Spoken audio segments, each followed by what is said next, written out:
الرحمن الرحيم الحمد لله الملك الحق المبين قاصم الجبارين مبير الظالمين مدرك الحاربين رب الشهداء والصديقين والصلاة والسلام على خاتم النبيين ورحمة للعالمين وسيد المرسلين والمخاطب بطه وياسين أبي القاسم محمد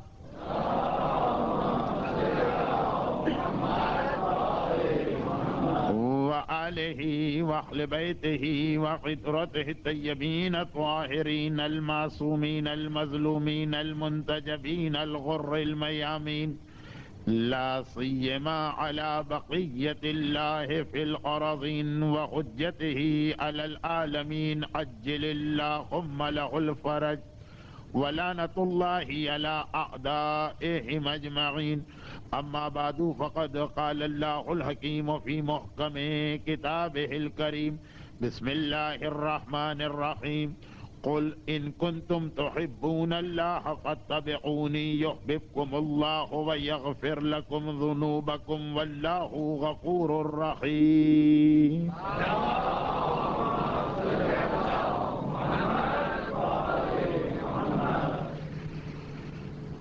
خود کردہ را علاج نیست،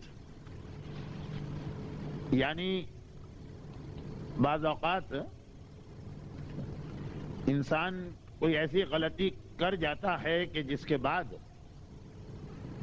پھر اس طرح سے پھنس جاتا ہے کہ نکلنے کا راستہ بھی نہیں رہتا۔ کل ایسی ہی ایک غلطی مجھ سے ہو گئی، اور وہ یہ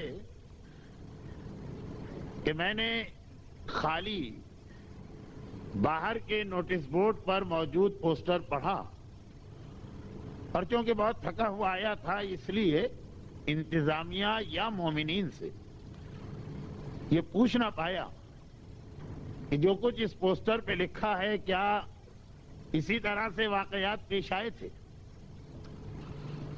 بعد میں پتا چلا کہ نہیں، خاص طور پر میرا وہ جملہ جو کل کی مجلس میں 4 مرتبہ میں نے دہرایا تھا،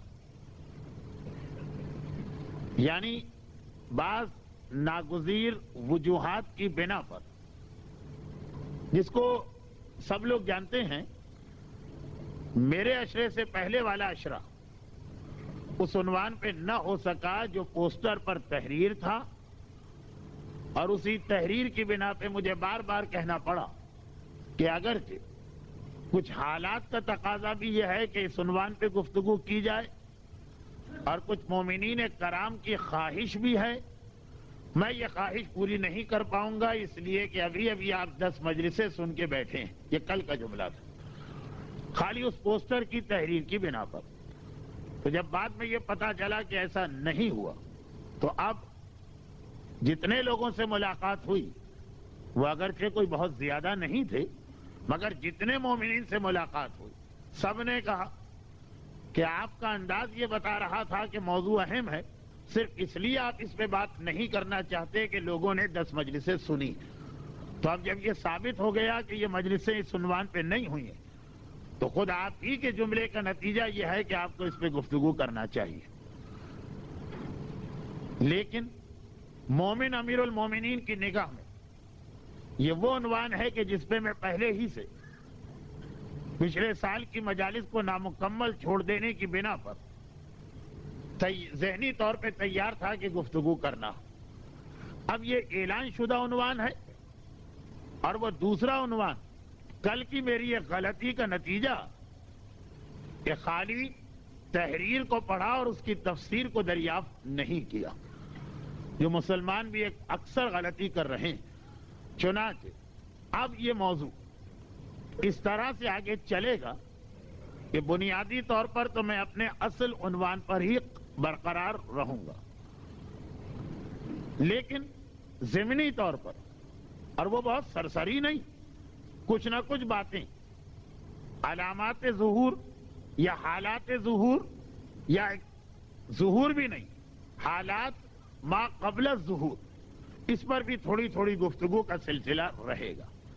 لیکن آج کی مجلس کے آغاز ہی میں مومن امیر المومنین کی نگاہ کے حوالے سے جس نقطے کی وضاحت کرنا یہ خود بخود دوسرے عنوان یعنی آخری زمانے کے حالات سے بھی بہت گہرا ایک ربط رکھ رہا. البتہ شروع جس نقطے کی مجھے تشریح کرنا وہ آپ حضرات کو بے انتہا خشک محسوس ہوگا، سوائے ان لوگوں کے جنہیں فقہ، احکامات شریعت اور تھوڑا بہت اصول فقہ سے شوق ہے. کچھ ایسا عنوان بن گیا ہے کہ فقہ کے اور اصول فقہ کے ایک مسئلے کو واضح کرنا پڑے گا. اب یہ وہ مسئلہ ہے جو ہمارے حوزہ علمیہ میں درس خارج میں بڑی تفصیل کے ساتھ آتا ہے، لیکن میں یہ خیال کروں گا کہ امام بارگاہ علی رضا کے اس مجمع سے خطاب کر رہا ہوں جو بیچارے صبح سے لے کے شام تک رزق حلال کی کوشش میں اپنے آپ کو سارا دن تھکانے کے بعد فقط محبت امام میں اس صف اعضاء پہ آ کے بیٹھے ہیں، اور نجف یا قم کے کسی حوزہ علمیہ کے طالب علموں کے مجمع سے میں بات نہیں کر رہا ہوں. یہ میں خیال رکھوں گا. پھر بھی آپ کا تجربہ ہوگا کہ مسائل فقہ عام افراد کو نہ صرف یہ کہ خشک لگتے ہیں بلکہ بعض اوقات تو یہ محسوس ہوتا ہے کہ ان مسائل کا ممبر سے کیا تعلق. کیا مسجدیں یا نماز جماعت کافی نہیں ہے کہ ان مسائل کو وہاں بتایا جائے؟ آج اگرچہ میں اس فکر کے خلاف، مگر آج جس نقطے کی وضاحت ہے وہ آخری زمانے کے حالات سے مناسبت رکھتا ہے. اب اتنی ساری تمہید کے بعد جو بعض لوگوں کے لیے تو ایک لفظ ان کی سمجھ میں نہ آیا ہوگا، آئیے میں آیت کے ترجمے کے بعد وہ لفظ لے کے آگے چلوں جو قرآن کریم نے مومن کی اہم ترین پہچان بتایا، جو حضرت ابراہیم نے بھی اپنا ایک اصول بتایا تھا، اور جو بعد میں معصومین کے کلام میں بھی بار بار یہ استعمال ہوتا رہا. مومن امیر المومنین کی نگاہ آج اس حوالے سے دو نشانیاں آنے والی جو معصومین نے واضح کی ہیں کہ ہمارے شیعہ کو کیسے پہچانو گے. مگر پہلی نشانی قرآن کریم کی آیت ہی کا لفظ سورہ آل عمران. اے حبیب کہہ دو ان لوگوں سے کہ اگر یہ لوگ اللہ سے محبت کرتے ہیں تو یہ محبت کا زبانی دعویٰ قابل قبول نہیں. فاتبعونی، انہیں عملی طور پر تیری پیروی کر کے دکھانا پڑے گی.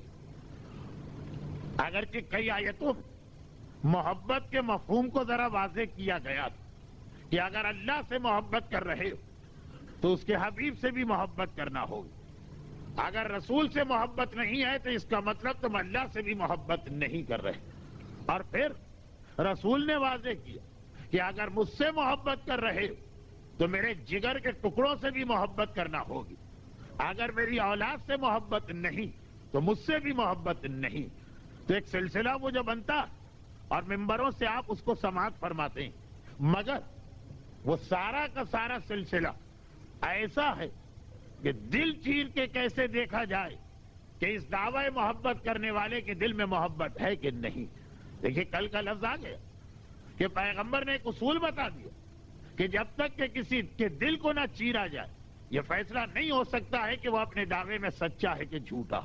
مگر انہی پیغمبر نے، مگر انہی کی معصوم اولاد نے، مگر اسی پروردگار نے پھر ہمیں کچھ ایسی نشانیاں بتائیں کہ جس سے ہم کسی کا دل چیر کے نہیں دیکھتے ہیں مگر اس سے پہلے ہی اندازہ ہو جاتا ہے کہ وہ محبت کر رہا ہے کہ نہیں کر رہا. چنانچہ دو چھوٹی سی باتیں. ایک ڈاکٹر یا طبیب اس نتیجے پر پہنچنے کے لیے کہ فلاں آدمی کے دل میں خرابی ہے. اب یہ میں میڈیکل سائنس کے حوالے سے ایک چھوٹی سی بات کہہ رہا ہوں کہ اس کے دل میں خرابی، فلاں آرٹریز یا فلاں رگیں اس کی بلاک ہے، یہ بائی پاس کا آپریشن ہوگا یا اس کے دل کو بدلا جائے گا. اس کے لیے اصول تو یہی کہ آپ کیسے کہہ سکتے ہیں کہ اس کے دل میں یہ خرابی ہے کہ آپ نے اس کا دل چیر کے دیکھا؟ لیکن ضرورت نہیں کہ پہلے ہی مرحلے میں دل چیرا جائے. کچھ اور نشانیاں ہوتی ہیں, کچھ اور لیبارٹری ٹیسٹ ہوتے ہیں جن کی مدد سے دل کو چیرنے سے پہلے یہ پتا چل جاتا ہے کہ دل میں خرابی ہے اور کتنی حد تک پہنچ چکی. یہ ہو گئی میڈیکل سائنس کی بات. اب آئیے فقہ کی بات. فقہ کا وہ مسئلہ واضح نہیں کر رہا ہوں جس کے لیے میں نے پہلے سے آپ سے معذرت کی تھی کہ وہ خشک ہوگا, وہ 2-4 منٹ کے بعد آئے گا. اب یہ کام سے مثال, پیغمبر کی وہ معتبر ترین حدیث ہونے کے باوجود جو کل آپ نے سنی تھی کہ ڈانٹا جا رہا ہے اس صحابی کو جو ایک کافر کا قتل کر رہا کہ تم نے کیا اس کا دل چیرا. یہ معتبر ترین حدیث ہونے کے باوجود کیا فقہی کتابوں میں کثرت کے ساتھ یہ مسئلہ موجود نہیں؟ یہ بہت سارے ایسے افراد جو زبان سے یا اسلام کا دعویٰ کرتے ہیں یا ایمان کا دعویٰ کرتے ہیں, پھر بھی یہ کہا جائے گا کہ نہ یہ مسلمان ہے نہ یہ مومن. بھائی کیسے؟ کیا ان کا دل چیرا گیا؟ رسول اللہ نے جو اصول بتایا تھا, نعوذ باللہ اس کا مذاق نہیں اڑا رہا ہوں, نہ ہی یہ ثابت کرنے کی کوشش کر رہا ہوں کہ مراجع کرام پیغمبر کی حدیث کے خلاف جا رہے ہیں. ایک ہی چیز ہے, جو پیغمبر نے ایک جملہ ارشاد فرمایا بعد میں اس کی وضاحتیں کی کہ دل چیرے بغیر بھی کچھ ایسے ٹیسٹ ہوتے ہیں جس کے ذریعے سے ایک طبیب بتا سکتا ہے کہ اس دل میں کیا خرابی. اسی طرح سے ایک مومن یہ بتا سکتا کہ اسلام اور ایمان کا دعویٰ کرنے کے باوجود اس کے اسلام اور ایمان میں کیا خرابی.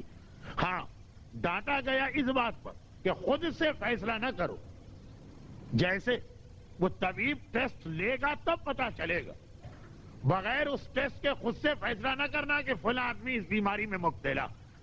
ایک عام آدمی کو جیسے یہ اختیار نہیں, مگر طبیب کے بتائے ہوئے ٹیسٹ لیبارٹری میں کرنے کے بعد اب یہ کہا جا سکتا. ایک عام آدمی کو یہ اختیار نہیں کہ کسی ایسے آدمی کے ایمان پر اعتراض کرے جو زبان سے اپنے آپ کو مومن کہہ رہا, لیکن اگر یہ عام آدمی ان اصولوں کی مدد سے یہ بات کہتا جو اصول وہی رسول دے کے گئے تھے جنہوں نے دل چیرنے کا لفظ استعمال کیا, تو اسے ماننا پڑے گا. اب کیا مسائل فقہ میں یہ نہیں آتا کہ ایک آدمی اپنے آپ کو مسلمان کہہ رہا, اللہ رسول اور آخرت پر ایمان کا اپنی زبان سے اعلان کر رہا, لیکن اگر یہ شخص ضروریات دین کا انکار کرتا یا ضروریات دین کا مذاق اڑاتا تو ابھی ہم نے اس کا دل نہیں چیرا, لیکن اس کا یہ عمل بتا رہا کہ اس کا یہ دعویٰ جو زبان پہ ہے یہ جھوٹا دعویٰ, یہ غلط دعویٰ. ہم نے دل نہیں چیرا لیکن یہ لیبارٹری ٹیسٹ یہ چیزیں. مثلا اگر کوئی اصلاً وجوب نماز کا انکار کر دے, اگر کوئی اصلاً وجوب حجاب کا انکار کر دے کہ حجاب نامی کوئی چیز نہیں, اب یہ سارے جملے یہ وہ ہیں جن کی تشریح ممبر سے مناسب نہیں ہے, یہ مسجد اور نماز جماعت کے بعد کے مسئلے. مگر ایک اور واضح مثال سمجھیں, چاہے وہ اپنے آپ کو زبان سے مسلمان کہہ رہا ہو لیکن حق کے قرآن یا حق کے کعبہ کرتا, جا کے خانہ کعبہ پہ گولہ باری کرتا ہے, خانہ کعبہ کو ڈیمولش کرتا, چاہے وہ کہتا رہے کہ میں مسلمان ہوں, چاہے وہ اپنے پاس اپنے عمل کی دلیل بھی رکھتا ہو. یہ ایک عجیب طرفہ تماشا کہ عالم اسلام کے جتنے بھی گمراہ فرقے سب اپنی دلیل لاتے اسی قرآن کے ساتھ. حتیٰ خانہ کعبہ پہ گولہ باری کرنے والا یزید کی فوج کا کمانڈر ابن نمیر, حتیٰ مدینے کے روضہ رسول کے اوپر حملہ کر کے وہاں پہ گھوڑے اور گدھوں کو باندھ کے انہیں استبل بنانے والا, ممبر رسول پہ بندروں کو لا کے بٹھانے والا, قبر رسول پہ شراب پینے کا ارادہ ظاہر کرنے والا, وہ بھی کہتا کہ میں مسلمان ہوں اور دلیل قرآن کریم سے لاتا کہ اطیعوا اللہ و اطیعوا الرسول و اولی الامر, میرے اولی الامر نے مجھے حکم دیا ہے, قرآن کہتا ہے کہ اس کا حکم ماننا واجب. مگر کیا اس کا یہ عمل بغیر اس کا دل چیرے ہوئے یہ بتانے کے لیے کافی نہیں ہے کہ یہ شخص نہ مسلمان ہے نہ مومن؟ قادیانی فرقہ کیا وہ یہ کہتے ہیں کہ ہم اللہ کا انکار کر رہے ہیں؟ کیا وہ رسول کی رسالت کا انکار کرتے ہیں؟ کیا وہ قرآن کا انکار کرتے ہیں؟ کیا وہ آخرت کا انکار کرتے ہیں؟ مگر اس کے باوجود کیا وہ ضروریات دین کا انکار کرتے ہیں؟ مگر اس کے باوجود متفقہ فیصلہ ہے امت مسلمہ کا کہ وہ کافر اور نجس ہے دل چیرے بغیر.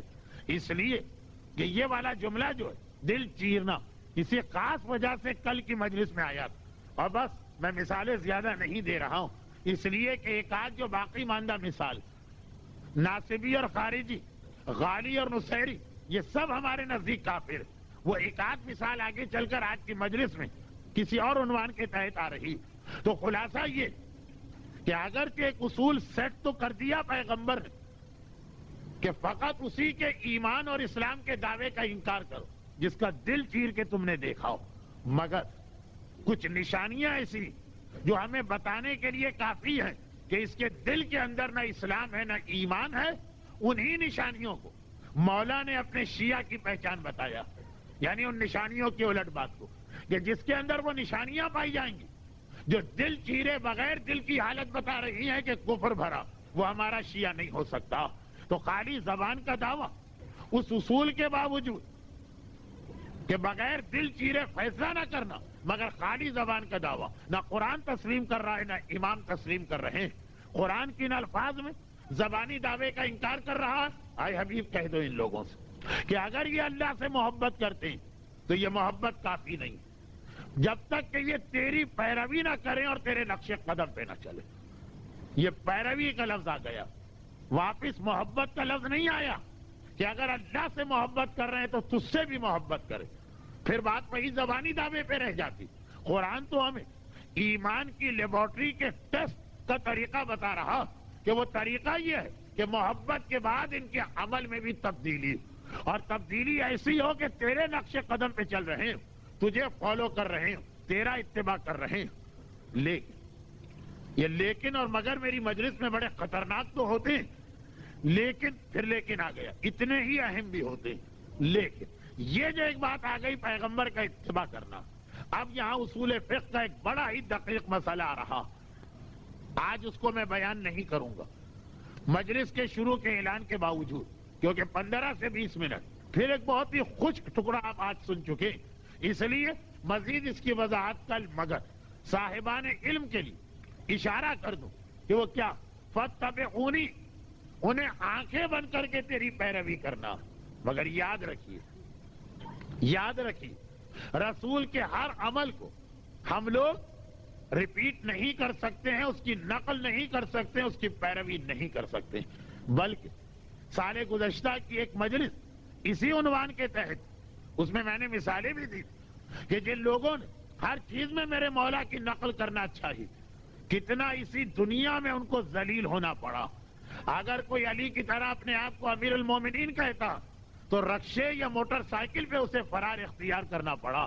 روایتوں میں اختلاف ہے، کسی نے کہا یہ سواری، کسی نے کہا وہ سواری۔ اور اگر ابن جوزی نے میرے مولا کی طرح سے دعوی سلونی کیا تو کس طرح سے گھر میں بیٹھنے والی ایک عام سی عورت نے اسے ذلیل و خوار کر کے رکھ دیا۔ اب ہر چیز میں نہ پیغمبر کی پیروی ہوگی نہ امام کی۔ قرآن کہتا ہے ان کا اتباع کرو، مگر کچھ عقل، کچھ احادیث، کچھ تاریخ اسلام کے واقعات اور کچھ فقہی مسئلے، یہ چاروں مل کے کہتے ہیں کہ ہر چیز میں اتباع نہیں ہوگی۔ ایک کرائیٹیریا اور معیار بنانا کہ وہ کون سا اتباع ہے جس کا حکم قرآن دے رہا، اور اسی حوالے سے ایک بات میں دوسرے عنوان کی بھی چھیڑ دوں۔ ابھی تک تقریر کا ایک تہائی حصہ گزرا ہے، پہلا عنوان چل رہا، اسی حوالے سے ایک دوسری بات، پیغمبر کی پیروی کرنا، لیکن ایک چھوٹا سا لفظ سنیے، پیغمبر کی پیروی، پیغمبر کے عمل سے زیادہ پیغمبر کے قول کو دیکھنا، مگر قول رسول بھی سمجھنا ہر ایک کے بس کی بات نہیں۔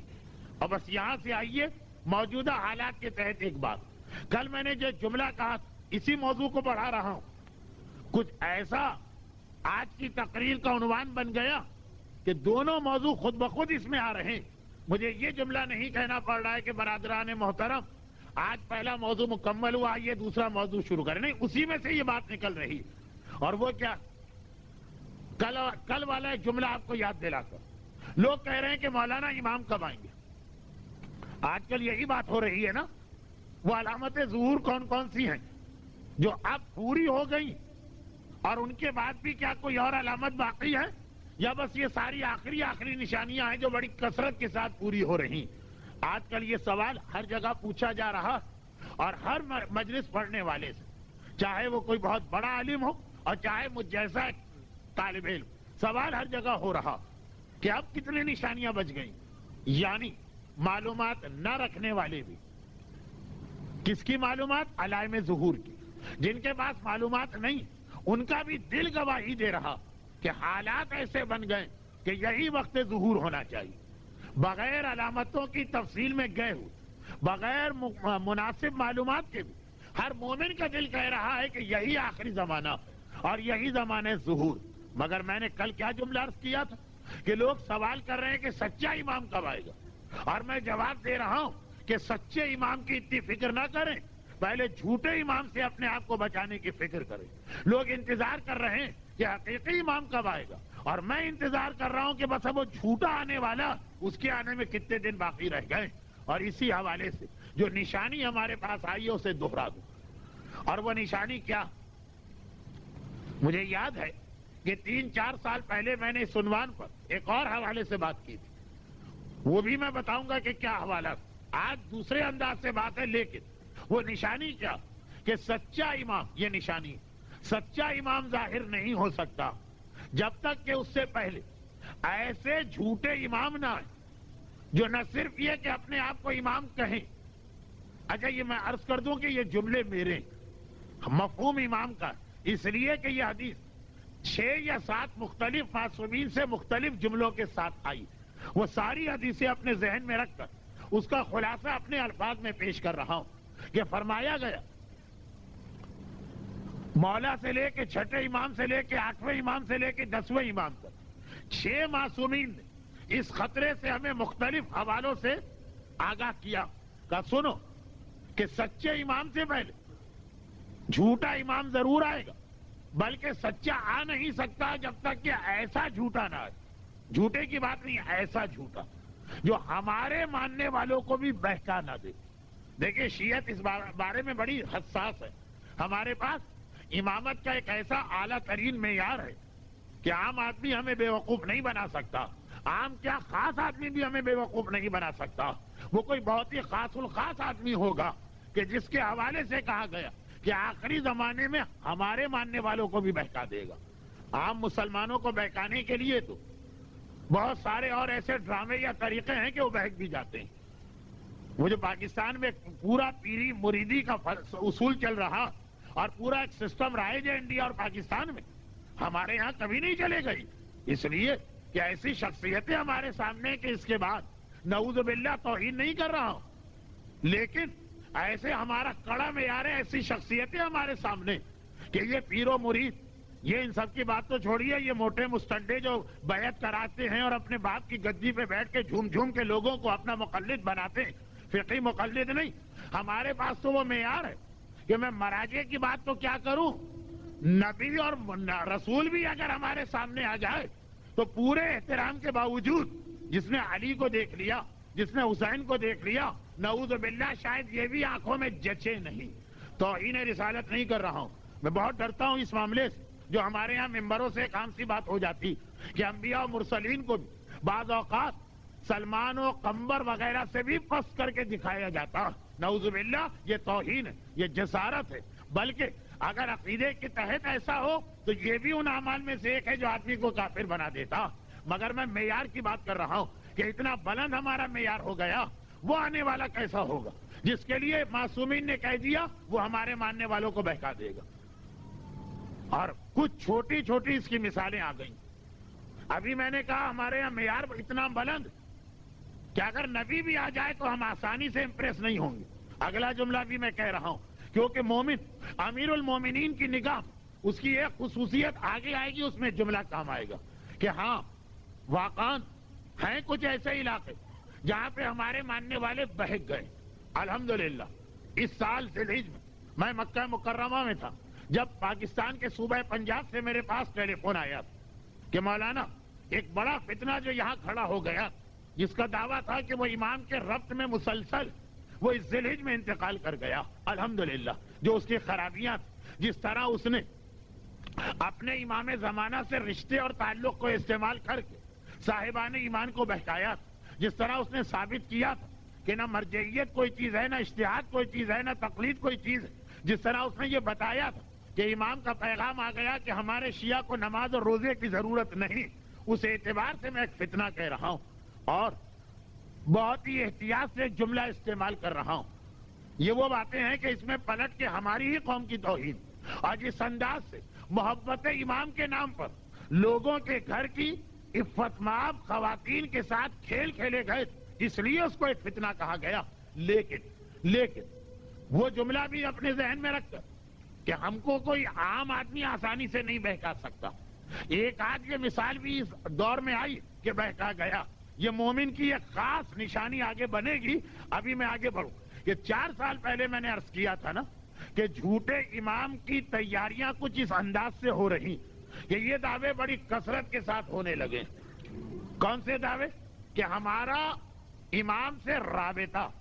دیکھیں ایک چیز ہوتی ہے امام سے ملاقات، وہ کیا ہے کہ پوری زندگی 70 سال کی زندگی ایک آدھ منٹ کے لیے امام آئے، ملاقات کی اور چلے گئے، وہ بھی ہم ہر عام آدمی ہر غیرے کے اس دعوے کو بھی نہیں مانیں گے، مگر جب بات اس سے آگے بڑھ کے رابطے کی ہو جائے کہ تقریباً امام روزانہ اس کے پاس آتے ہیں اور میں نے اس کے لیے 3 4 5 واقعات پاکستان کے بیان کیے اور یہ کہہ کے بیان کیے کہ یہ خالی پاکستان کے واقعات نہیں، کان اس لیے کھڑے ہو رہے ہیں کہ بے نہیں یہی دعوے کینیڈا میں ہوئے، بے نہیں یہی دعوے انگلینڈ میں ہوئے، بے نہیں یہی دعوے لبنان میں ہوئے، بے نہیں یہی دعوے بحرین میں ہوئے، بے نہیں یہی دعوے اسلامی حکومت قائم ہونے کے باوجود ایران میں ہوئے اور پھر یہی دعووں کا سلسلہ چلا۔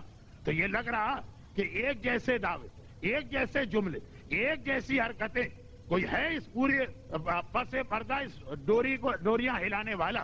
اس میں پھر وہ واقعات میں اس لیے نہیں دہرا رہا ہوں کہ آپ کو چاہے یاد رہا ہو کہ نہ رہا ہو 4 سال پہلے کا اشرا، بہت سے لوگوں کو کل کی مجلس بھی یاد نہیں ہوگی، لیکن میں اپنی اخلاقی ذمہ داری سمجھتا ہوں کہ جو چیز ایک دفعہ بیان ہو گئی ہے جب تک کہ اشد ضرورت نہ ہو اس کو بہت جلدی نہ دہرایا جائے۔ مگر اس میں سے ایک بات کہ جب بات یہاں تک پہنچی تھی، یہ وہی حماقت ہوتی، اگر یہاں تک بات نہ پہنچائی جاتی تو اس آدمی کا اتنے جلدی بھرم نہ ٹوٹتا، لیکن جب اس نے بات یہاں پہنچا دی، یہ غلطیاں ہیں جو پروردگار ان لوگوں سے کرا تھا۔ جو جملہ میں نے جس وقت عرض کیا اس وقت تک وہ شخصیت بڑی مقبول ہو رہی تھی امام کے حوالے سے۔ جب میں یہاں کی مجلسیں پڑھ کے کراچی گیا، پتا چلا کہ اب وہ ذلیل ہوئے اتنے کہ کراچی چھوڑ کے ان کو ٹورنٹو جانا پڑا، لیکن وہ اپنی اس حماقت کی وجہ سے ساری باتیں صحیح چل رہی ہیں۔ خوش عقیدہ لوگ یقین بھی کر رہے ہیں کہ امام ان کے یہاں ہر ہفتے آتے ہیں اور امام سے ان کا مکالمہ ہوتا اور امام ان کو تحفے دے کے جاتے ہیں، لیکن جب انہوں نے اب بات میں اثر پیدا کرنے یا یہ کہیے کہ اپنا رتبہ 1 ڈگری بلند کرنے کے لیے وہ جملہ کہہ دیا کہ بھائی میں نے کل امام سے نہیں، پرسوں میں نے امام سے ضد کی، فرزند رسول آپ تو اکثر میرے یہاں آتے ہیں اور ناشتے کا سامان لا کے اپنے ناشتے میں مجھے شریک کراتے ہیں، یہاں تک کی بات تو پھر بھی مومن برداشت کر لیتا ہے کہ ہاں امام نے اکثر اپنے استعمال کی چیزیں دوسروں کو دی۔ مولا مزہ تو جب آئے کہ ناشتے کا اہتمام میں کروں اور آپ میرے گھر میں بیٹھ کے میرے گھر کی تیار شدہ چیزیں کھائیں۔ اور جب انہوں نے امام کو ناشتہ کروانا شروع کیا تو پراٹھے اور انڈوں کے ساتھ ڈبل روٹی بھی آ گئی، جام بھی آ گیا، وہ مکھن بھی آ گیا، وہ کولیسٹرول فری مارجرین بھی آ گئی، یہ ذرا اپنا درجہ بلند کرنے، مگر یہی حماقت ہو گئی۔ اب اس کے بعد اس قسم کی 1 2 باتیں اور انہوں نے کہیں، لیکن یہ سلسلہ واقعات کا تھا۔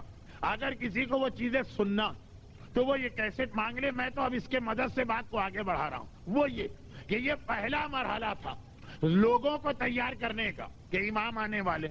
اب وہ جو شخصیت، یہاں پہ ایک بات ضرور کہہ دوں کہ یہ جو اتنے سارے لوگوں نے دعویٰ کیا، اس میں 2 امکان ہیں۔ ایک تو یہ کہ سب جھوٹے اور کسی ایک نے باقاعدہ جیسے ڈرامے کا اسکرپٹ لکھ کے اداکاروں کو دیا جاتا ہے تمہیں یہ پڑھنا ہے، تمہیں یہ پڑھنا ہے، تمہیں وہ پڑھنا، اس طرح سے ایک ڈرامہ تیار کیا تھا کہ ٹورنٹو والے کو یہ دعویٰ کرنا ہے اور انگلینڈ والے کو یہ دعویٰ کرنا اور لبنانی کو یہ دعویٰ کرنا اور پاکستانی کو یہ۔ یا تو یہ سب جھوٹے، یا یہ ممکن ہے کہ ان میں سے کچھ سچے ہوں، یعنی ان کے پاس کوئی آیا ہو اور اس نے کسی طرح سے ان کو قائل کر دیا ہو کہ میں امام ہوں۔ کوئی آیا اور ان کی ذہنی سطح کے مطابق کچھ ایسی باتیں کر دی، وہ ایک تیاری تھی، لیکن اب وہ تیاری جب ناکام ہو گئی تو ایک دوسرا مرحلہ شروع ہوا. یہ مرحلہ بہت پہلے سے چلا رہا مگر اب اس میں شدت آ گئی. وہ کیا ہے؟ خوابوں کا سلسلہ. کہ بھئی امام میرے خواب میں آئے فلاں بشارت دے کے گئے، امام میرے خواب میں آئے فلاں خبر دے کے گئے، امام میرے خواب میں آئے فلاں چیز سے مجھے ڈرا گئے کہ تم غلط کر رہے ہو، یہ میری وارننگ. دیکھیں یہ والا جملہ آپ کو عجیب لگا ہوگا کہ بھئی یہ کیسے، اگر امام کسی چیز سے ڈرا گئے تو وہ تو آپ بھی صحیح کہہ رہا ہوگا. نہیں، اگر یہ جملے ہوتے کہ امام آئے تھے اور انہوں نے مجھ سے کہا تھا کہ تم جو گانا سنتی ہو یہ کراچی کے علاقہ سولجر بازار کی ایک مومنہ کا فون، کہ میرے پاس امام آئے تھے خواب اور یہ کہہ کے گئے کہ تم یہ گانا سنتی ہو، ہمیں تمہارا یہ عمل پسند نہیں. مولانا کچھ بھی ہو گانا میں نہیں چھوڑ سکتی ہوں چاہے امام ہی کیوں نہ کہہ کے جائیں. چلے خیر، وہ اس مومنہ کا اپنا مسئلہ. مگر چلے یہ والی تنبیہ سمجھ میں آ رہی. پاکستان کے واقعات، خاص طور پہ میرے شہر کراچی کے واقعات جب بہت شدت ہو گئی اور یہ پیغام ملا کہ زیارت عاشورہ اور تسبیح زہرا کا ورد شروع کرو اور لوگوں نے یہ شروع کیا تو دیکھتے ہی دیکھتے راتوں رات منظر بدل گیا. یہ سمجھ میں آیا یا یہ کہ فلاں آدمی سے کہا کہ تم داڑھی منڈواتے ہو، تمہارا یہ عمل ہمارے دل کو تکلیف دیتا. تو اب ایک مجلس میں سرسری بات کر گیا کہ یہ جو آج کل سلسلہ شروع ہوا کچھ خواب کا کچھ مکاشفے کا، یعنی خواب بھی نہیں ہے، اس مومن کی طرح سے امام کا فریکوینٹ وزٹ بھی نہیں کہ ناشتہ بھی کریں اور کھانا بھی کھائیں اور بچوں سے کھیلے بھی اور نعوذ باللہ ایک دن اس کے ساتھ پکنک پہ بھی چلے جائیں سائنس فٹ، وہ جو حماقتیں اس نے کی. ایک بیچ کا مرحلہ کہ خواب نہیں تھا، میں اس وقت جاگ رہا تھا، اچانک کمرے میں کوئی آیا اور میں بس میرے ہوش و حواس جاتے رہے. یہ بات ہوئی، بعد میں مجھے ہوش آیا.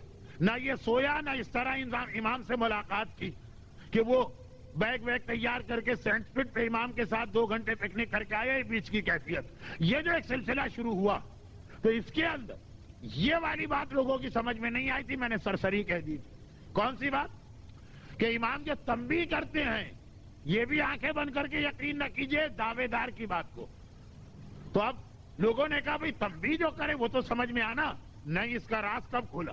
2 سال پہلے خبر دنیا میں بہت مشہور ہوئی تھی، یہاں بھی آئی تھی لیکن کم. لندن کے تو اردو اخبارات کی ہیڈنگ تھی وہی کہ بقول ایک صاحب کے اب وہ والی حماقت نہیں کی جا رہی ہے کہ امام کا گھر پہ آنا اور گھومنا اور پھرنا اور ناشتہ اور مارجرین اور جام، وہ نہیں. کہا امام آئے، میں جاگ بھی نہیں رہا تھا، میں سو بھی نہیں رہا تھا، جسے مکاشفہ کہتے ہیں. تو امام آنے کے بعد یہ فلاں نام لیا اور کہا یہ آدمی جس نے یہ دعویٰ کیا کہ وہ ہمارا نائب ہے اور مرجع ہے، یہ جھوٹا دعویٰ ہے، نہ یہ ہمارا نائب ہے نہ یہ مرجع.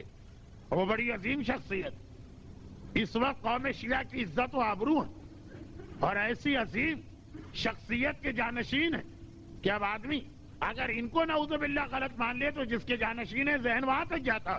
اب یہ کہا امام تنبیہ کر رہے ہیں کہ ان سے بچنا. دیکھیں یہ والی تنبیہات، آج ایک مرجع کا نام آیا کل دوسرے کا آئے گا، آج ایک رہبر کا نام آیا کل دوسرے کا آئے گا. تو یہ ساری چیزیں مل کر یہ خود ظہور امام کی ایک نشانی بن رہی ہیں. یعنی آخری زمانے میں یہ باتیں بہت ہوں گی کہ امام خواب میں آئے یا امام سے اس انداز کی ملاقاتیں ہوئیں جیسی ملاقاتیں شیخ طوسی اور علامہ ہلی سے ہوئی تھی. وہ اوٹ پٹانگ مومن والی بات نہیں، ایسی ملاقاتیں کہ جاگ رہے ہیں اس وقت ایک دم بے خبر ہو جاتے ہیں. سید رشتی نہ علامہ ہلی کے اسٹیٹس کے ہیں نہ شیخ طوسی کے. وہ جو حج میں جا رہے تھے اور قافلے سے بچھڑ گئے اور آخر میں امام نے زیارت جامعہ اور عاشورہ اور نماز شب کا حکم دیا، بہت مشہور واقعہ ہے. وہ کیا کیفیت تھی؟ وہ یہی تو تھی نا کہ ہر وہ نشانی سامنے آ رہی کہ عام حالات میں مومن کہہ دے کہ یہ امام اس وقت کھو گئے، سو نہیں رہے، جاگ رہے ہیں مگر ہوش و حواس غافل ہے دنیا. وہ مکاشفہ یہ آخری زمانے میں بہت بڑھے گا. اس اعتبار سے ایک بات میں عرض کروں، میں نے کہا نا کہ یہ سلسلہ اس سے پہلے بھی چلا رہا، شاید آپ کے گھر میں بھی خط آتے ہیں کہ جی وہ امام نے یا فلاں معصوم نے یا فلاں معصومہ نے یا شہزادی نے یہ پیغام دیا کہ یہ واقعہ ہے، یہ معجزہ ہے، اس کے اتنے پرچے لکھ کے بانٹو تو یہ ہو جائے گا اور پرچے لکھ کے نہ بانٹو تو وہ ہو جائے گا. حتیٰ یہ کہ اس معجزے میں حرام چیزیں بھی آ جاتی کہ فلاں کی لاٹری کھل گئی، اس کو اتنے $1,00,000 مل گئے. لاٹری حلال ہے کہ حرام، پہلے اس پہ غور کرے اور پھر یہ سوچے کہ کیا کوئی معصومہ یا شہزادی حرام طریقے سے کسی کو پیسہ دلوائے گی؟ یہ جو ایک مسئلہ، فقہی مسئلہ، دیکھیے مجلس میں کچھ فقہی باتیں بھی آ رہی ہیں، عجیب سی مجلس آج کی ہوئی جا رہی، وہ کیا ہے؟ ایک فقہی مسئلہ کہ اگر فرض کیجئے کوئی جن آپ کا دوست بن جائے، ایک تو ہوتا ہے کہ آپ عمل ومل پڑھ کے جن کو مسخر کریں، وہ تو حرام ہے، اس لیے کہ انسان اور جن یہ اللہ کی وہ مخلوق جسے اللہ نے صاحب عقل بنایا، اسی لیے ان پر شریعت واجب، اور جب صاحب عقل بنایا ہو اس کو اپنے قابو میں کرنا، مسخر کرنا اس کی اجازت کے بغیر یہ حرام، یہ فقہی مسئلہ۔ بکری کو آپ ٹرین کر سکتے ہیں، مرغی کو آپ ٹرین کر سکتے ہیں، چڑیا کو آپ ٹرین کر سکتے ہیں، خرگوش کو آپ ہیٹ میں سے نکال سکتے ہیں، مگر انسان اور جن جس طرح ان کے اوپر قبضہ کر کے ان کو اپنا غلام بنانا حرام، انلیس یہ کہ میدان جنگ کے وہ مسئلے آ جائیں، اسی طرح کوئی دعا پڑھ کے ان کو کنٹرول کرنا، جنوں کو بھی حرام۔ یہاں لوگ انسانوں کے لیے بھی یہ عمل کراتے ہیں۔ پاکستان کے اخبارات میں آپ نے نہیں دیکھا جادو، وہ جو سر چڑھ کے بولے محبوب آپ کے قدموں پہ، اور ان لوگوں کے دکان کے سامنے کتنا رش لگا ہوتا، جن تک کے لیے بھی حرام۔ مگر اصل مسئلہ یہ چل رہا کہ اگر کوئی جن ویسے ہی آپ کا دوست بن گئے، جیسے انسانوں آپ نے ایک عمل پڑھا، ہپناٹزم کیا، کوئی ایسی دعا پڑھی، کوئی ایسا کالا جادو کیا، بنگال کا جادو، 30 سال کے سنیاسی بابا سے جو 120 سال ہمالیہ میں گزار کے آئے ہیں، کوئی ایسا آپ نے تعویذ لے لیا مثلا کہ وہ آپ کے قابو میں انسان آ گیا، وہ حرام۔ اگر آ گیا حرام، وہ تو نہیں آئے گا، آپ اس سنیاسی بابا کے قابو میں چلے گئے اور آپ کو پتا بھی نہیں ہے، خیر وہ ایک الگ چیز۔ لیکن اگر ویسے ہی کوئی انسان آپ کا دوست بن جائے اور وہ آپ کو پیسے دینے لگے، اس میں کیا ہے؟ جن اگر ویسے ہی آپ کا دوست بن جائے اور آپ کو لا کے پیسے دینے لگے، اکثر مجتہدین کہتے ہیں یہ رقم لینا حرام ہے۔ بھائی انسان میں یہ سوال نہیں ہے، جن میں یہ سوال، کیوں جن یہ رقم کہاں سے لا کے دے رہا؟ اب ایک تحقیق اس پر ہوتی ہے، آج کا موضوع جن نہیں، مگر اتفاق سے کل بھی جن کا لفظ آ گیا تھا۔ وہ جو مکہ میں ایک مومن نے عقیدہ ظاہر کی تھی کہ مولانا آپ کی مجلس میں کون لوگ آتے ہیں، اور آج بھی یہ لفظ آ گیا، تو سنیے وہ رقم اکثر مجتہدین کہتے ہیں حرام، جب تک کہ آپ کو وہ سورس نہ بتائے کہ میں نے کہاں سے لا کے دیا۔ اس لیے کہ جنوں کے ہاں کرنسی نوٹ نہیں چلتے، اس نے یقیناً اسی دنیا کے کسی انسان سے وہ پیسے چوری کیے ہیں، یا وہ لفظ جو ممبر کے خلاف ہے، کسی مومن سے، کسی انسان سے پیسے پار کیے ہیں، آپ کو پہنچا دیے ہیں۔ اب آپ کو پتا کہ دینے والا کسی اور کی چیز آپ کو دے رہا، تو جب تک انسان ہوتا تو چل جاتا کہ ہمیں نہیں معلوم کہ حلال ہے حرام تو حلال، جن اگر دے رہا ہے تو آپ کو وہ نہیں لینا۔ تو اب اسی طرح جو حکم ایک معمولی سے مومن کے لیے ایک چھوٹے سے جن کے حوالے سے آ رہا، کیا یہ معصومہ کی شان میں گستاخی نہیں؟ کیا یہ شہزادی کی شان میں گستاخی نہیں؟ مگر اس کے ساتھ اتنی بڑی تنبیہ ہوتی ہے کہ اگر آپ نے اس کی کاپیاں تقسیم نہ کی تو یا گھر جل جائے گا، یا بچہ مر جائے گا، یا کاروبار میں فلاپ ہو جائیں گے، یا جاب چھوٹ جائے گا، اتنی بڑی اس کے ساتھ تنبیہ۔ مگر یہ سلسلہ جو سالوں سے چل رہا، یہ ایک اور حوالے سے تھا، اب جو سلسلہ ہوگا وہ جھوٹے امام کے حوالے سے ہوگا۔ اب ایسی خبریں، ایسے خواب اور خواب نما مکاشفے کے واقعات آئیں گے کہ ایک صاحب کہیں گے خواب میں آ کر مولا مجھے یہ حکم دے کے گئے، اور چونکہ 1400 سال سے خوابوں کے اندر امام کا آنا ثابت ہے، واقعات ہیں، طے شدہ بات، اس لیے مومن اس پہ آسانی سے یقین کرے گا۔ وہ زیادہ بڑا خطرہ نہیں ہے کہ کوئی آ کر کہے کہ امام میرے پاس آتے ہیں روزانہ، ذرا سی معلومات رکھنے والا ہنس دے گا۔ لیکن یہ خطرناک ہے کہ جہاں پتا چلا کہ امام نے خواب میں پیغام دیا، جہاں پتا چلا امام نے مکاشفے کے عالم میں پیغام دیا، کیونکہ اس کے واقعات مومنین نے سنے ہوئے، اور ان کو یہ اندازہ ہے کہ ایسے واقعات پیش آنا ممکن ہیں، یہ زیادہ بڑا خطرہ، اور یہ سلسلہ چل نکلا اور بہت کثرت کے ساتھ چل نکلا۔ تو اب وہ جو روایتوں میں جملہ آیا کہ آخری زمانے میں ہر طرف سے یہ آوازیں آئیں کہ امام ہم سے ملاقات کر کے گئے اور فلاں پیغام دے کے گئے، تو وہ آمنے سامنے والی ملاقات کا تذکرہ نہیں ہے، کیونکہ ذرا سا بھی پڑھا لکھا ایسے دعوے مانے گئے، یا اس قسم کا واقعہ خواب میں آ کے پیغام دے کے گئے، اور یا مکاشفہ، میں اس لفظ کو سمجھا نہیں پا رہا ہوں، اس لیے نہیں کہ میں اس قابل نہیں ہوں کہ سمجھا سکوں، اس لیے صرف اس لیے کہ وقت بہت کم۔ آئیے ایک بہت اہم بات سنیے، یہ وہی لفظ فاتبعونی کی تشریح ہے، اور وہ کیا؟ وہ یہ ہے کہ اس حوالے سے جو بڑی غلط فہمی ہمارے یہاں پیدا ہوتی ہے کہ خواب میں امام آئے، وہ ایک حدیث کی وجہ سے پیدا ہوتی ہے۔ نعوذ باللہ، حدیث غلط نہیں، حدیث کو سمجھنا لوگ سمجھ نہیں پاتے۔ وہ کون سی حدیث؟ وہ ایک حدیث ہمارے یہاں بہت مشہور کہ اگر خواب میں کوئی معصوم آئے تو یقین کر لینا کہ یہ معصوم ہی ہے، اس لیے کہ شیطان ہر شکل میں آ سکتا ہے، معصوم کی شکل میں نہیں آ سکتا۔ حدیث معتبر اور صحیح بھی ہے، اور یہ اصول طے شدہ اصول۔ مگر اس حدیث سے یہ دھوکہ ہو گیا کہ شیطان شاید یہ دعویٰ بھی نہیں کر سکتا کہ میں امام ہوں۔ حدیث میں یہ کہا گیا ہے کہ شیطان یہ نہیں کہہ سکتا کہ میں امام ہوں۔ شیطان نے اپنے آپ کو امام بھی کہا، شیطان نے اپنے آپ کو رسول بھی کہا، شیطان نے اپنے آپ کو خدا بھی کہا۔ جہاں جس مومن پر جس طرح حملہ کرنا، یہ دعوے عام انسان بھی کر سکتا۔ آپ نے سنا ہوگا کہ ایک آدمی نے دعویٰ کیا کہ میں نبی ہوں، اور دوسرے آدمی نے بڑی شدت سے اس کی تردید کی، جھوٹ بول رہا۔ لوگ بڑے خوش ہوئے کہ دوسرا آدمی کتنا شریعت کو جانتا ہے کہ باقی سب لوگ تو ذرا چپ ہو گئے۔ ایک آدھ معجزہ بھی اس نے دکھا دیا۔ پہلے زمانے میں تو لوگ اسی کو معجزہ سمجھتے تھے کہ جی وہ انڈے کو بوتل میں داخل کر دیا اور انڈا ٹوٹنے بھی نہیں پایا۔ پہلے زمانے میں یہی معجزہ ہوتا کہ جی یہ انڈا اتنا سخت ہے، بوتل کا منہ اتنا تنگ ہے، کیسے یہ شعبدے کو معجزہ کہا جاتا۔ کولمبس نے فقط اس وجہ سے میکسیکو کے لوگوں سے اپنی جان بچا لی کہ یہ کہا کہ اگر مجھے آزاد نہ کیا تو کل میں تمہارے سورج کو اندھیرا کر دوں گا۔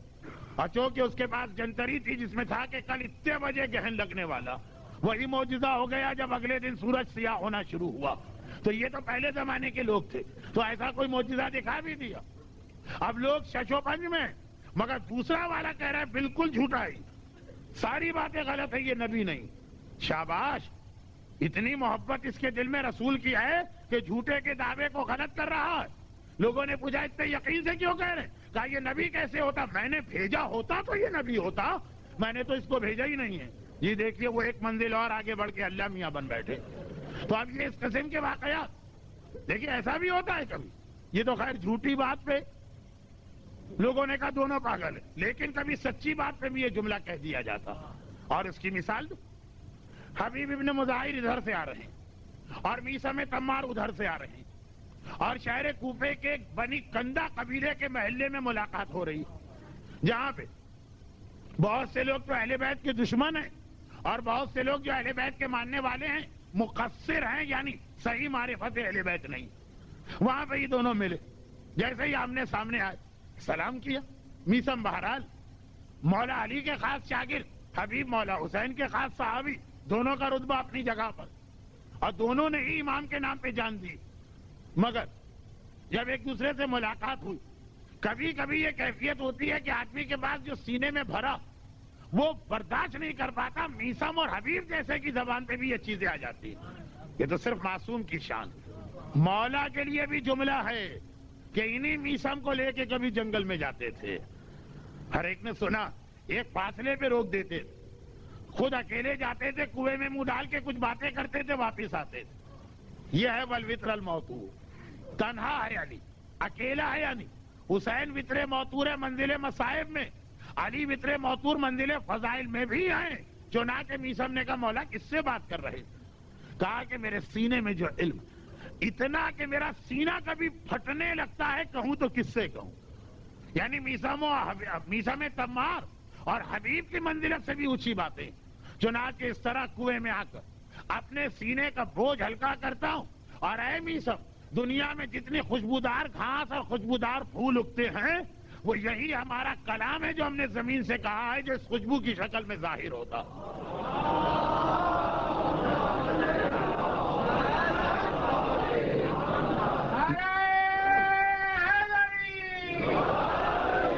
نعوذ باللہ توہین نہیں کر رہا ہوں، مولا کبھی یورپ اور امریکہ تو نہیں گئے، اسی علاقے میں رہے۔ یہی وجہ ہے کہ آپ وہاں چلے جائیے، پھل میں مزہ نہیں ہوتا، پھول میں خوشبو نہیں ہوتی، عورت میں وفا نہیں ہوتی، یہ وہاں کا مشہور محاورہ، میرا نہیں، جو وہاں کا مشہور محاورہ۔ مولا کہتے ہیں یہ خوشبو جو زمین سے نکل رہی، یہ علی کے علوم کی برکتیں، لیکن یہ علی کی منزلت، میثم اور حبیب تو برداشت نہ کر سکے، ایک دوسرے سے ملے.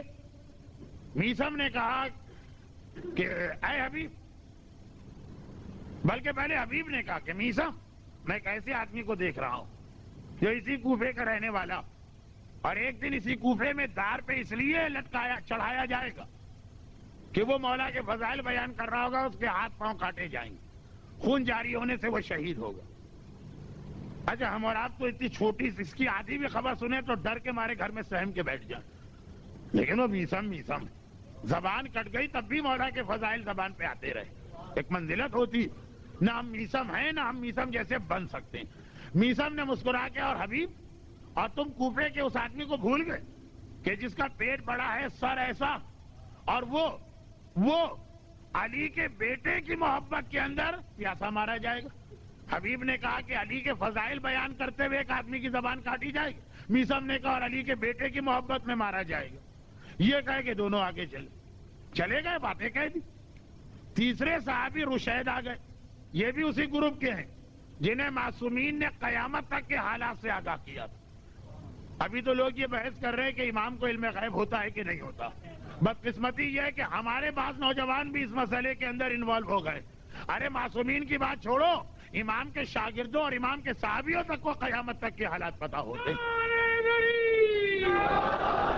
لیکن مجھے یقین ہے کہ رشید کا نام اس مجمع میں بہت کم لوگوں نے سنا ہوگا، اور جنہوں نے اگر کہیں پڑھا بھی ہوگا تو رشید پڑھتے ہوں گے. یہ رشید ہے صیغہ تصغیر، وہ اس علاقے سے گزرے.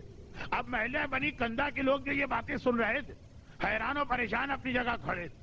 دیکھا کہ علی والا ایک تیسرا آ رہا. حبیب بھی بہرحال چاہے بچپنے کے دوست ہوں مولا حسین کے، لیکن علی کے صحابی بھی کہلائیں گے، رسول کے بھی. ایک مرتبہ کا روکو، تمہارے گروپ کے 2 آدمی یہاں سے گزرے تھے، تمہارے والے یعنی علی والے، ایسی باتیں کہہ کے گئے تھے کہ جیسے وہ قیامت تک کی باتیں جانتے ہیں. ارے عجیب پاگل پنے کی باتیں کر رہے تھے. رشید نے کہا بھئی کیا بات علی والے نے ایسی کہہ دی؟ کہا کہ دیکھو وہ اس طرح گفتگو کر رہے تھے جیسے غیب کی خبریں جانتے ہیں.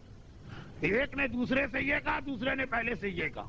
جیسے ہی رشید نے حبیب کے جملے سنے اور میثم کے جملے سنے، کہا خدا رحمت نازل کرے میثم پر. ایک بات تو کہنا بھول ہی گئے، جو حبیب کا کٹا ہوا سر لائے گا اسے سب سے بڑا انعام دیا جائے گا. یہ کہے کہ آگے بڑھے. کیا کہا قبیلے والوں نے؟ یہ تو ان دونوں سے بھی زیادہ پاگل نکلا، نعوذ باللہ. کبھی یہ کیفیت آتی ہے کہ سچی بات میں بھی یہ ہوتا. لیکن بات چل رہی تھی کہ ایک نے کہا میں نبی ہوں، دوسرے نے کہا تو اس لیے جھوٹا ہے، اس لیے کہ میں اللہ ہوں، میں نے تجھے بھیجا ہی نہیں ہے. تو یہ دعوے کہ میں اللہ ہوں، میں نبی ہوں، میں امام ہوں، یہ ایک انسان بھی کر سکتا ہے اور یہ شیطان بھی کر سکتا ہے. حدیث میں یہ نہیں آیا کہ شیطان کبھی یہ کہہ نہیں سکے گا کہ میں امام ہوں. کہہ تو سکتا. تو وہ جو حدیث ہے کہ جس میں یہ کہا گیا شیطان کبھی معصوم کی شکل نہیں بناتا، تو دھوکہ کیا ہو رہا؟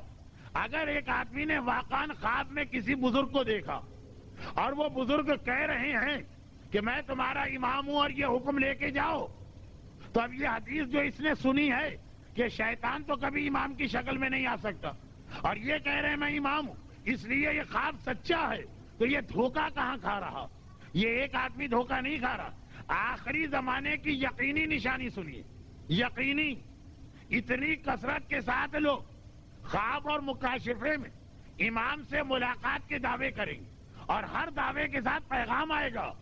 ایک تو یہ ہوتا ہے کہ خالی امام کی زیارت ہوئی، نہیں، ساتھ میں ایک پیغام آئے گا، امام یہ کہہ کے گئے، امام یہ فرما کے گئے، امام اس علاقے والے کے لیے یہ پیغام دے کے گئے. وہ پیغام اصل خطرناک وہ چیز ہے، زہر حلال پیغام. لیکن آدمی اس لیے مانے گا کہ امام کہہ کے گئے. چلے ہم تو خواب سنیں گے، لیکن جو دیکھ رہا ہے وہ تو یقین کر رہا ہے. کیوں؟ ایک حدیث کو غلط سمجھنے کی بنا پر. حدیث میں یہ نہیں ہے کہ جو تمہارے خواب میں آ کر کہہ دے میں رسول ہوں یا امام ہوں تو وہ جھوٹا ہے، کیونکہ کوئی یہ نہیں کہہ سکتا. یہ نہیں، کوئی ان کی شکل میں نہیں آ سکتا. شکل میں آنا الگ چیز ہے اور دعویٰ کرنا الگ چیز ہے. تو اب پھر لوگ کہیں گے اس حدیث کا فائدہ کیا ہوا؟ ہاں، یہ حدیث اس زمانے کے لیے ہے جب معصوم ظاہر ہوتا، چاہے وہ پہلے 13 معصوم اور چاہے وہ ظہور کے بعد کے امام کے حالات. بھائی دیکھیے، میں بات نامکمل چھوڑتا ہوں وقت کی وجہ سے، تو لوگ پیچھے پڑ جاتے. یہ جملہ میں پڑھ کے آیا ابھی لندن میں. لندن میں. اس حوالے سے ایک بات کہہ دوں کہ میں قطعاً پسند نہیں کرتا کہ میری مجلسیں انٹرنیٹ پہ جائیں جو گلف کے علاقے کی. اگر کوئی صاحب یہ حرکت کر بھی رہے تو بغیر میری اجازت کے.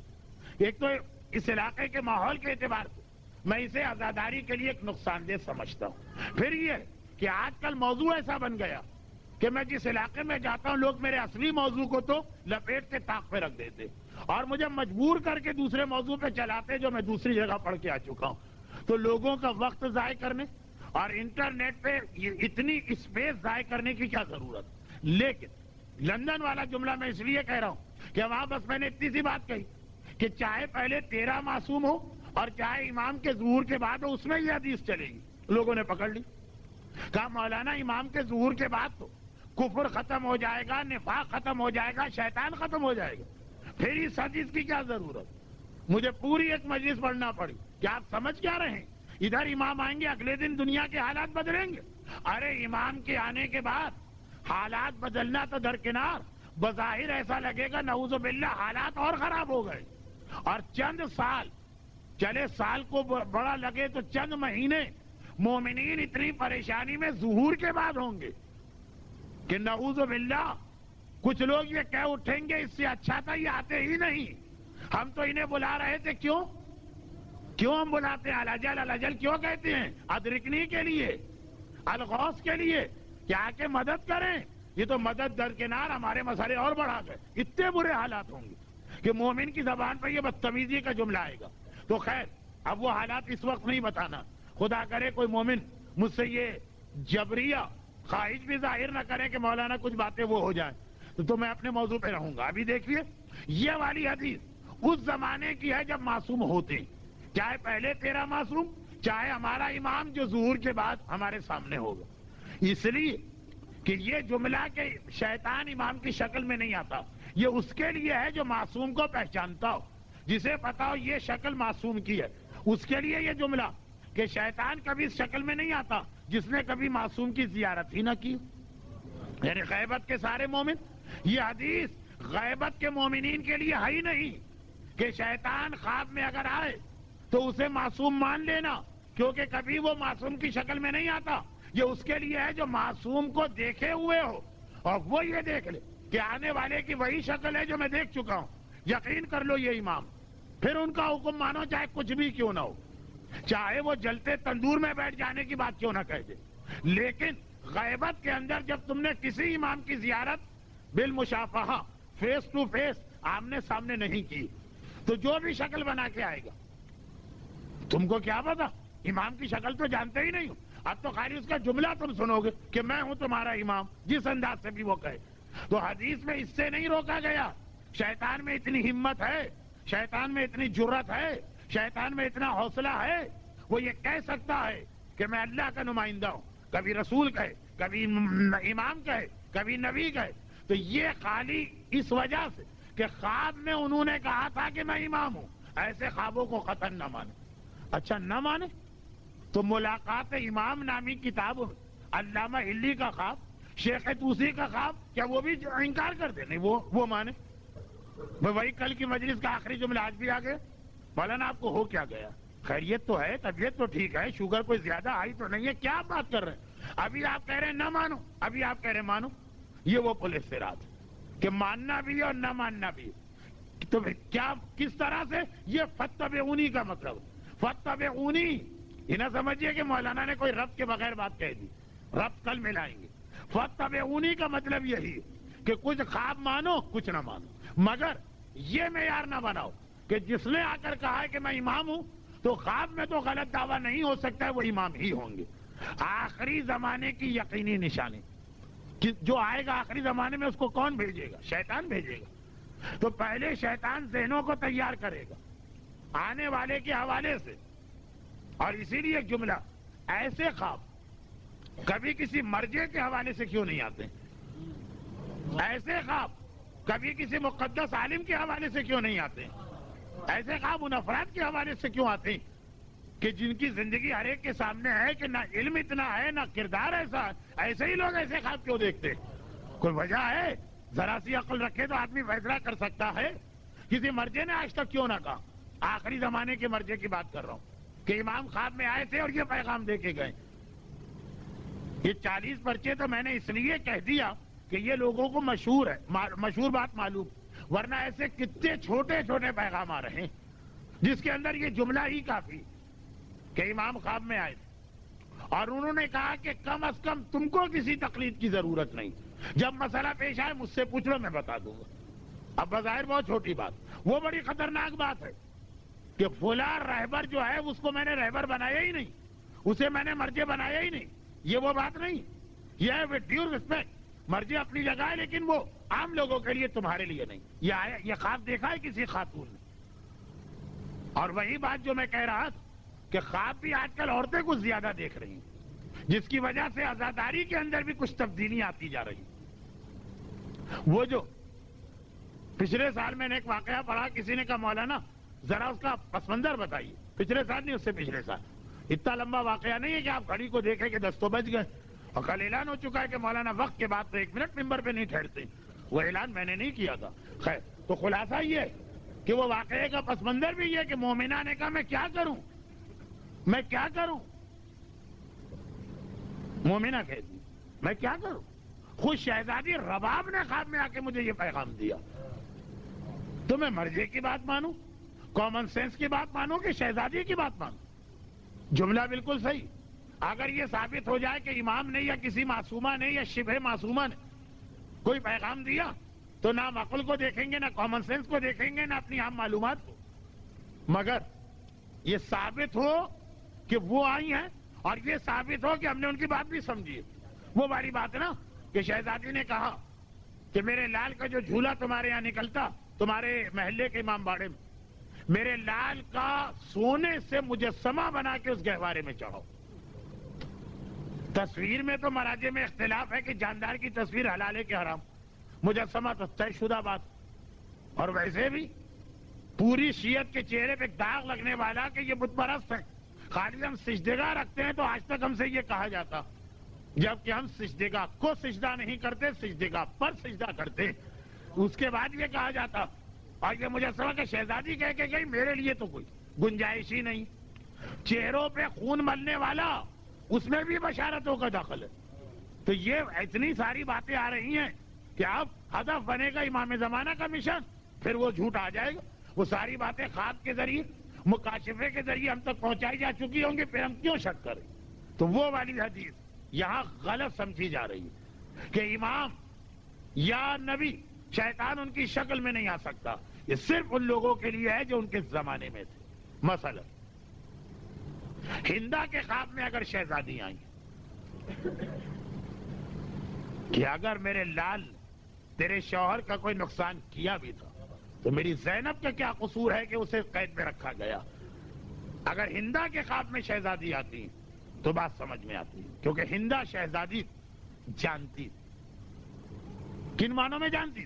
یقیناً براہ راست نہیں دیکھا تھا، لیکن خاندان اہل بیت پہ جب کنیز بن کے گئی تو خود زینب و کلثوم سے اتنا تذکرہ سنا تھا کہ ایک آدھ جنریشن والے کے لیے تو بغیر دیکھے بھی پہچاننا آسان. خود ام سلمہ کے خواب میں اگر رسول اللہ آتے اور وہ کہتی ہے اللہ کے رسول ہی آپ کی کیا کیفیت، نہ سر پہ امامہ ہے نہ پاؤں میں جوتی ہے، گریبان چاہ کے آنکھوں سے آنسو جاری، اور رسول کہتے میں ابھی ابھی کربلا سے آ رہا ہوں، تو وہ خواب میں کیا شک ہے ام سلمہ رسول کو کیا نہیں پہچانتی. اگر فاطمہ صغرا کے خواب میں اس کا بابا آتا اور وہ گھبرا کے فریاد کرتی ہے نانی ام سلمہ ذرا بتائیے بابا کی یہ حالت کا مطلب کیا صغرا حسین کو نہیں؟ یہ خواب ہے جن کے لیے وہ حدیث آئی. اس میں ایک لمحے کے لیے بھی آدمی کو شک و شبہ میں نہیں پڑنا، لیکن یہ آج کے زمانے کے لیے نہیں. ہاں، کربلا کے واقعے میں بھی کثرت کے ساتھ خواب ہے. تو میری ساری مجلس خواب کے خلاف نہیں. کربلا کے واقعے میں جگہ جگہ ہمیں خواب نظر نہیں آ رہے، اور تو اور آقا حسین تک کے 2-3 خواب منزل مصائب میں آتے ہیں. خواب میں نانا کا آنا، راہ کوفہ میں خواب دیکھتے دیکھتے حسین کا بیدار ہو کے کہنا انا للہ و انا الیہ راجعون، اور اکبر جو اسی خیمے میں تلوار کو سیکل کر رہے ہیں دریافت کرنا بابا یہ قرآن کی آیت تو ہے. اس وقت تلاوت کا محل کیا تھا؟ خواب میں نے دیکھا کہ پیغام ملا کہ یہ قافلہ مرنے کے لیے جا رہا. السنا علی الحق. اکبر نے کہا بابا کیا ہم حق میں نہیں ہیں؟ دیکھیں آقا حسین تک کے خواب آئے, شہزادی زینب کے بھی خواب اس میں آ رہے ہیں. مگر واقعہ کربلا میں خالی خواب ہی نہیں تھی. جو ہستیاں خواب میں آ سکتی ہیں وہ بنفس نفیس بھی آ رہی تھی. خواب بھی ہیں, ہندا کا خواب, یزید کا خواب, ام سلمہ کا خواب, فاطمہ صغریٰ کا خواب, آقا حسین کا خواب. مکاشفہ بھی ہے, شام غریبہ سید سجاد کا واقعہ جو آج نہیں پڑھوں گا شاید کل پڑھوں گا. اور بنفس نفیس بھی ہستیاں. وہ شام کا زندانی جو جیل کی نگرانی کرتا ہے, جب آ کے یہ شکوہ کرتا ہے تو یہ خواب کی بات نہیں تھی اور یہ مکاشفے کی بات بھی نہیں تھی. کیا شکوہ کرتا ہے؟ مولا پہلے میں آپ کی معرفت نہیں رکھتا تھا, جب سے مجھے پتا چلا ہے. کیسے پتا چلا اس کی روایت بھی آپ سنتے ہیں لیکن وہ آج نہیں, کہ آپ کون ہیں. اس وقت سے جتنا میرے اختیار میں ہے میں آپ کو سہولتیں دے رہا ہوں فرزند رسول, مگر آپ کا گھرانہ ایسا کوئی عمل تو نہ کرے نا کہ میری جان پہ بن جائے. مولا میں مرنے کو تیار ہوں, مگر یہ ظالم وہ ہے کہ خالی مجھے قتل نہیں کرے گا, میرے سارے خاندان کو نیست و نابود کر دے گا. میرے چھوٹے چھوٹے بچے مارے جائیں گے, میری گھر کی عورتوں کی بے حرمتی ہوگی. مولا نے اس کا یہ تفصیلی بیان سنا, گھبرا کے کہا تو ہے کیا بات, تو بات کیا کہہ رہا؟ ہم وہ ہیں کہ ہمارے کسی دشمن کو بھی آج تک ہم سے شکایت تو نہیں ہوئی ہے, تو تو چاہنے والا ہے. کہا مولانا روزانہ رات کو آپ کے قافلے کی کوئی بیوی زندان سے نکل کے باہر آ کے بیٹھ جاتی, ساری رات باہر بیٹھ کے ماتم کرتی. اگر یزید کو خبر مل گئی تو میں تو مارا جاؤں گا. سجاد نے چونک کے کہا یہ تو نے کیا کہہ دیا؟ ہمارے خاندان کی بیوی؟ ارے رات کو اپنے ہاتھ سے قفل لگا کے جاتا ہے, صبح کو اپنے ہاتھ سے قفل کھولتا ہے, کیا صبح کو قفل بھی ٹوٹا ہوتا؟ اب وہ بھی گھبرایا. مولا میں نے اس پہ تو غور ہی نہیں کیا تھا کہ دروازہ تو بند رہتا. مولا نے کہا پھر تو نے فوراً کہہ کیسے دیا کہ وہ ہمارے قافلے کی یا ہمارے خاندان کی بیوی ہے؟ کہا اس لیے کہا کہ لباس, انداز, خاص طور پر بہن کبھی کہتی ہے ہائے میرا حسین, کبھی کہتی ہے ہائے میرا اکبر, کبھی کہتی ہے ہائے میرا بیٹا عباس. یہ بہن تو فقط میں اس گھرانے سے سنتا ہوں. مولا نے کہا کل رات کو اگر نظر آئے مجھے لے آنا. واپس آئے. زینب نے گھبرا کے کہا سجاد خیریت تو ہے؟ یہ یزید کا کارندہ اتنی دیر کیا باتیں کرتا رہا, کیفیت بتائی. زینب نے گھبرا کے کہا بیٹا ذرا مجھے بھی ملوانا, وہ بیوی ہیں کون؟ میں ان کا شکریہ تو ادا کروں جو میرے لٹے ہوئے گھر کا ماتم کر رہی ہیں. آدھی رات کو زندانی دوڑا آیا. مولا ذرا چل کے دیکھیے. سجاد اپنی جگہ سے بلند ہوئے, کہا پھوپھی اماں آئیے ہم لوگ چلیں. باہر نکلے. سجاد تو علم امامت رکھتے ہیں, سب کچھ معلوم ہے. زینب گھبرا گئی. واقعان بہن تو وہی ہے جو میرے گھرانے کے بہن ہے, لباس حجاب وہی ہے جو میرے گھرانے کا ہے. ایک مرتبہ آگے بڑھی. فرق یہ ہے کہ ان بیویوں کی چادریں چھین لی گئی ہیں, آنے والی بیوی سر سے پیر تک حجاب میں ہے. قریب گئی اور کہا کہ اے بیوی پہلے تو علی کی بیٹی کا شکریہ قبول کیجئے, آپ نے میرے اس لٹے ہوئے گھر کا ماتم کیا کہ نہ کسی نے اس کا ماتم کیا ہے, نہ اب تک کسی نے مجھے پرسہ دیا ہے. اور للہ اتنا بتا دیجئے آپ ہیں کون جو میرے گھر کا ماتم کرنے آئی؟ رات کا اندھیرا ہے, چاروں طرف کوئی نہیں ہے. بی بی نے چہرے سے ذرا سا نقاب کو ہٹایا. زینب مجھ سے پوچھتی ہے کون؟ ارے تیری دکھیاری ماں فاطمہ زہرا, میں مدینے سے تیرے ساتھ آ رہی. زینب گھبرانا نہیں, کوئی بھی مصیبت آئے تیری ماں زہرا ہر وقت تیرے ساتھ رہے گی. الا ولعنۃ اللہ علی اعدائہم اجمعین. پروردگارا حسین کی دکھیاری ماں فاطمہ زہرا کا واسطہ, جو ام المصائب زینب کبریٰ کی مصیبتوں زینب کا ساتھ دینے آ گئی, فاطمہ زہرا کی شفاعت کا واسطہ ہمیں غم حسین کے سوا غم سے محفوظ فرما. پروردگارا فاطمہ زہرا کے لوٹے گھر اور شہید گھر کا واسطہ ہمارے خصوصاً جو لوگ آج کی مجلس میں آئے ہیں ان کے خاندان کے تمام مرحومین کی مغفرت فرما. خدا بندہ صف عزا پر بیٹھ کر اولاد زہرا کے مصائب میں آنسو بہانے والوں کہ ان آنسوؤں کا واسطہ ان کی تمام حاجتیں خصوصاً روزگار، اولاد، صحت اور دشمنوں سے تحفظ کے حوالے سے تمام حاجتیں فی الفور قبول فرما۔ پروردگارہ ہمارے علماء، ہمارے مراجع، صاحبان ایمان دنیا کے بعض خطوں میں اس وقت بڑی زحمتوں میں مبتلا، تجھے واسطہ خون حسین کا ان سب کو اپنا تحفظ عطا فرما اور ان دشمنوں کو نیست و نابود فرما۔ پروردگارہ ظہور امام میں تعجیل فرما، مگر غیبت امام میں ہمیں امام زمانہ کی معرفت اور ان کی تیاری کر کے بعد ظہور ان کے لشکر کا سپاہی بننے کی توفیق بھی عطا فرما۔ ماتم حسین